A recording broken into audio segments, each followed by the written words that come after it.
300 साल सिंध जी हुकूमत रही आहे सॼे हिंदुस्तान ते।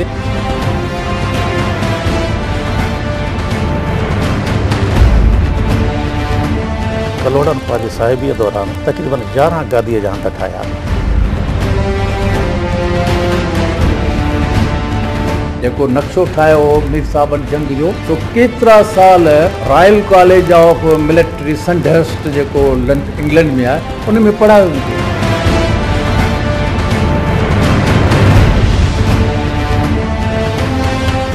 उहे शहर जेके इस्लाम खां अॻु में हुआ, हिकु सेवण ऐं ॿियो अरोड़।